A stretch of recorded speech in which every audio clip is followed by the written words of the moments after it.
How's it going, everybody? Welcome back to another episode of Infinite Sports. I'm your host, Kenneth Grunfelder, to give you my thoughts on the World Series so far between the Dodgers and the Blue Jays. And the Blue Jays are one game away from winning their first championship in 30 years. They are up 3 games to 2 over the Dodgers. After a marathon of a game that we saw the other night, the Blue Jays, they didn't blink. They won the next 2 games. And now they have a chance to win the World Series at home in Toronto, at Rogers Center. And you know that crowd is going to be going nuts when they come home and they're playing a Game 6. And you got Kevin Gausman going for the Blue Jays tomorrow night against Yoshinobu Yamamoto, who once again pitched a complete game in Game 2 in the World Series. He pitched a complete game in the NLCS, and he pitched a complete game in Game 2 of the World Series. So he's been amazing in these playoffs. And this World Series has been really good. It's been very entertaining. It's been one of the better World Series that we've seen in recent years. And the Blue Jays, going into this series, they were the underdog. A lot of people thought the Dodgers were going to win this series in 5 games, or maybe even a sweep, just because you look at them as not only being the defending champs, but just being a juggernaut in general. But we've seen some weaknesses of the Dodgers, and we've kind of seen their offense, be turned off. You look at a lot of the guys in the lineup, they're just not hitting right now. I mean, outside of Freddie Freeman and Shohei Ohtani, hit a couple of home runs in Game 3, but the Blue Jays, they just, gave him a free pass and walked him. He was on base 9 times in Game 3 in that marathon of a game. But you look at some of these other guys, Max Muncy, guys are not hitting. Guys are not hitting. Mookie Betts, I don't know what's going on with him. He answering questions from the media, he doesn't know what's going on. Dodgers look deflated right now, at least from some of the interviews. They're still in this series. It's not over. They could very easily win 2 games because they have that championship pedigree. But yeah, it's these Blue Jays. They're not. They have really impressed the baseball world, and I brought this up previewing the series. The Blue Jays have dealt with adversity in these playoffs. They've had their backs against the wall before, but they're resilient. You go back to the division series when they blew that 6-0 lead to the Yankees. And you thought that the Yankees turned the tides in that series, and the Blue Jays said, nope, that's not happening. They ended up knocking off the Yankees in 4 games. Then you're down against the Mariners. You have that go-ahead grand slam by Eugenio Suarez, and they won the next 2 games in Toronto. And then you have that 18-inning game that I think in terms of, time was the longest game in World Series history, but it ended up tying with the game from 2018, when that went 18 innings and Max Muncy hit the home run against the Red Sox. That was the only game the Dodgers won. You lose that game. It was a demoralizing defeat, and the Blue Jays just shook it off. And there were people that were saying, the Blue Jays, there's no coming back from that. It didn't matter. It didn't matter. They went out there and they played their game, and they got big hits. And also the Dodgers have made some mistakes as well. Some wild pitches, some poor defense. It's kind of what you saw from the Yankees last year. Now the Dodgers are doing it to themselves. And the Blue Jays are capitalizing. The Blue Jays are not really making mistakes. Now, there were some bad sends in the 18-inning game the other night that kind of costed them. And then eventually Freddie Freeman hits the walk-off. But the Blue Jays have been playing clean baseball. They've been doing that. And they've been getting the clutch hits when they need them. And they've exposed this Dodgers bullpen. And this was kind of something that was a topic going in, is just these bullpens are not lights out.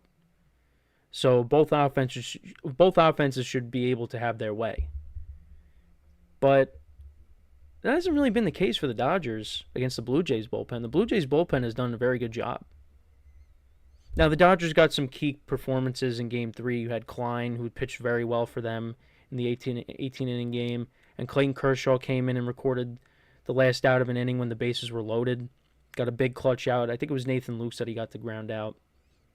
And Clayton Kershaw, that was the last time he ever is going to pitch on that mound in L.A. So, he was kind of taking it all in after the game last night. This is going to be it for him. But, yeah, no, like, there have been guys that have struggled. Anthony Bonda has given up hits. Blake Trinan has kind of struggled at times as well. We haven't really seen. I think we saw Roki Sasaki, I think in Game 3, but other than that, I don't think he's right. He hasn't really pitched, and he became a weapon out of the bullpen for the for the Dodgers. I mean, there were so many pitchers that were used. Well, let me see. Has Sasaki? No, Sasaki really hasn't. Looking at his postseason stats, I mean, he's had a very good postseason. He's pitched in 8 games. But yeah, we saw him in Game 3. I think, did we see him? We didn't see him in Game 2 because Yamamoto pitched a complete game. We didn't see him in Game 1, I don't think. So he's kind of, he's really only been used, I think once. That's it. But yeah, the Blue Jays, the last 2 games, they won 6-2, and they won 6-1. And I was definitely, I shouldn't say I was nervous for the Blue Jays going in, but you definitely were skeptical going in to Game 5 or to Game 4, with the pitching matchup being Shane Bieber against Ohtani. Ohtani's pitched well in the postseason, and Shane Bieber, look, he's given the Blue Jays what they've needed. But you thought the Dodgers were going to get to Bieber, and that just never happened. That never happened. Shane Bieber gave the Blue Jays a good pitching performance, and Shohei Ohtani made one mistake, and that was leaving an off-speed pitch out and over the plate for Vlad Guerrero, and he hits a 2-run homer to give the Blue Jays a 2-1 lead, and they didn't look back. They got to Ohtani, I think, in the 7th inning, and then they pulled him, and the Blue Jays got to the Dodgers bullpen. They tacked on 4 runs, and they ended up winning 6-2. And then yesterday, I mean, you got Blake Snell going up against Trey Savage, and 3 pitches in, the Blue Jays are up 2-0. Davis Schneider leads off the game on the very first pitch with a home run, and then Vlad Jr. follows up with a solo home run of his own after that. The Dodgers did get a run in the 3rd. Kike Hernandez, a home run. But the Blue Jays, they tacked on some more runs. They tacked on 3 runs combined in the 7th and 8th innings. And like I said, Trey Savage was brilliant. 7 strong innings, 3 hits, no walks, 12 strikeouts. I mean, it's, we haven't seen that from a rookie pitcher in the World Series before. And he doesn't have a ton of starts under his belt. He came out, he was a late call up, right? But he was great in the Yankee series. He's been great overall in these playoffs. And now, he gives the Blue Jays. He helped give the Blue Jays a 3-2 lead with his strong performance last night. Dodgers only had 4 hits, but I didn't really talk about Game 1. So the Blue Jays, they knocked Blake Snell out of the game, and it was 2-2 at that point. And then we go to the bottom of the 6th inning. The Blue Jays put up 9 runs in the inning. They got to the Dodgers pitching in that inning. And the big blow was a pinch hit grand slam by Addison Barger. And it was kind of funny because I had that game on along with the Knicks game on Amazon Prime, so I had this little split screen going. And I just happened to close my eyes during the commercial break when Barger was coming up to pinch hit, and they left him in to face the lefty. And then I opened my eyes, and it was 9-2. And that's and this has happened before where I've looked away, or I happen to close my eyes, and I miss a big grand slam in the playoffs. Because in 2013, this also happened. I think I was doing homework. But this was during the ALCS between the Red Sox and the Tigers, and it was when Ortiz hit the grand slam. And I just happened to look away from the TV for a second. And then I look back up and I see Ortiz rounding the bases, and I'm like, are you serious? and that was a fun series too between those two teams. So yeah, this was another grand slam that I happened to miss. But the Blue Jays, I mean, they got the Dodgers pitching, man. So Bichette ends up walking to start the inning. Then Alejandro Kirk singles. Dalton Varsho gets hit. And then they take Snell out. They put in Sheehan to face Ernie Clement, who singles. Then Nathan Lukes ends up walking. That leads to a run being scored. Then Andres Jimenez, who's gotten some big hits, he singles to make it 5-2. Then Springer ended up grounding out. That didn't score anybody. But then they put in Barger to replace David Schneider. So now they put in Anthony Banda, and he gives up the grand slam, and it was 9-2 at that point. And then Alejandro Kirk homered to make it 11-2, and Ohtani did homer to make it 11-4. But I mean, the Blue Jays, they ran away with Game 1. And then Yamamoto, it was huge what he did in Game 2 to tie the series at 1. I thought the Blue Jays were going to get to him in the bottom of the first inning. They had some guys on base, but he was able to get out of it.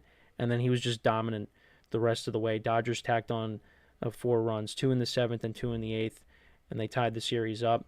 And then, of course, you had Freddie Freeman repeating his heroics from last year, hits the grand slam off of Nestor Cortez, walk-off grand slam in Game 1, and then he homers to send Dodger fans home happy in the bottom of the 18th inning. 6-5 victory off a lefty. And the Dodgers were up 2-1, but the Blue Jays responded. And now they are up 3-2. And, I mean, you got to give credit to the Blue Jays. Guys like Ernie Clement are getting big hits. Bo Bichette, who was out since, early September with his injury, and he's gotten some big hits for them. Nathan Lukes, Addison Barger, David Schneider leading off the game yesterday with a home run. And then, of course, you got, the 2 All-Stars, Alejandro Kirk and Vladimir Guerrero Jr., who has been awesome in these playoffs. And, part of that was at the expense of, the team behind me. But he's been amazing. He's had a postseason for the ages. And the Blue Jays really want this. They look like the team that really wants this. It looks like the Dodgers are deflated. They don't really know what to do right now. And it's kind of funny hearing people saying that the offense goes as Ohtani goes, because if he doesn't hit, then the offense doesn't do anything. And it just makes me think of Aaron Judge. But the Dodgers offense is better than the Yankees offense, because you got Mookie Betts, you got Freddie Freeman, you got Teoscar Hernandez, you got Max Muncy. They have a very good lineup, but they're just not hitting. And that's a problem. That is a problem. And I've been very impressed with what I've seen from the Blue Jays pitchers. Like I said, Shane Bieber's been good. Savage. Gausman gave them a good performance. And he's going to be going in tomorrow's game, in Game 6, against Yamamoto. So, yeah, I mean, listen, all hands are on deck for this game tomorrow. Everybody's going to be available out of the pen. And, we'll see if the Dodgers can respond and wake up, because they don't. It's over. And for the Blue Jays, they did this without George Springer yesterday. George Springer is dealing with an oblique injury that he suffered. And, he didn't play yesterday, but it looks like he could be back for Game 6. And, the Blue Jays lineup is a bit weaker now because now IKF is in there playing, and he did have an RBI single yesterday, his first hit of the World Series. But you got to have George Springer in there. He's had a great year. He's a great postseason player. And not having him in there, that it hurts him, but you would think it would hurt them, but they just keep on moving. They keep on moving. Look, as a Yankee fan, I've said this. I love the brand of baseball that they are playing. It's fun to watch. You can rely on pretty much everybody in that lineup. Somebody is going to come through. It doesn't have to be the star. It's these other guys, these non-household names that are getting hits when you need them. And that's something that, obviously we're going to talk about this as the offseason approaches, but the Yankees got to change their way of thinking, you know. Um, so I'm hoping that the Yankees are paying attention to this series and observing it very carefully, because what the Blue Jays are doing is what the Yankees used to do, and the Yankees need to get back to that, because you can't be having a bunch of guys hitting home runs and striking out a bunch of times. Because if you watched my Yankee recaps, how many times did I say they strike out way too much? They have 12 strikeouts. They got 13 strikeouts, 11 strikeouts. They strike, and they were like top 5 in strikeouts this year. Top 3, I think. Can't have that. The Blue Jays don't do that. The Blue Jays do not do that. So now I apologize for bringing up the Yankees, but, I had to. So going into tomorrow's game now, the Blue Jays have seen Yamamoto already. Are they going to be able to adjust? Or is Yamamoto going to continue to dominate? That remains to be seen. But you got to give the Blue Jays credit.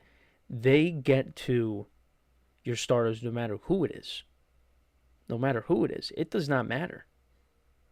They have faced some very good pitching in these playoffs, and they've hit some very good starters. And, it's like Ohtani pitched well, but, he did make that one mistake to Vlad. But they've gotten to Snell. They even got to Glasnow, too. They had a lead at one point in Game 3. They're not fazed by whoever's pitching. And Yamamoto's, both of his starts now, going to be in Toronto. And like I said, that crowd is, and I've said this too, that home field advantage is very good. And the Blue Jay fans have been waiting for this team to kind of get out of that rut that they've been in. They hadn't really gone on, well, this is the deepest run we've ever seen the Blue Jays go on, depending on how old you are. Because even, those teams with Donaldson and Bautista and Encarnacion, the furthest they got was, the championship series, Game 6, against the Royals. So, this is the furthest we've ever seen the Blue Jays go in recent years. And these fans have been waiting for it. And that place, it's going to be a zoo. It's going to be wild tomorrow night. And look, I had the Dodgers going 7. So I'm still going to stand by that. But if the Blue Jays win tomorrow, would not surprise me. Because right now they got all the momentum. That 18-inning marathon did not faze them. They got up right from it and just turned the page and moved on to the next day. And they won the next 2 games. They've looked like the better team. And if they lose tomorrow, you still got another chance in Game 7. I think the series deserves to go 7 games because there's been so many great moments, from the 18-inning marathon to the Blue Jays 9-run inning, Yamamoto's complete game, Vlad's home run off of Ohtani to give them the lead, the 2 home runs in the first inning yesterday. There's so many moments you could point to from this series. It's been a great series. It really has. It's exciting. And you know what? I'm somebody that usually, if it's not my team, you don't really have a strong interest. But these playoffs, I've had a very strong interest, even with the Yankees being eliminated early. These playoffs have been good. There's been a lot of great moments. And this World Series has lived up to its name. So we'll see what happens in Game 6 tomorrow. It's Gausman against Yamamoto. Let's see if the Blue Jays can get to Yamamoto this time, because they had a chance and they failed, and then Yamamoto dominated, but they got a 3-2 lead. If If they don't win tomorrow, you still got Game 7. Dodgers, can their offense wake up? We'll have to wait and see. But as always, everybody, make sure to leave a like, comment, and subscribe to the video, to the channel. Make sure to follow us on the social media platforms in the description below. And wherever you get your podcasts, you can listen to us as well. Just look up Infinite Sports, and you will find us there. And as always, everybody, I'm your host, Kenneth Grunfelder, signing off. Have a good one. Talk to you guys next time. Take care.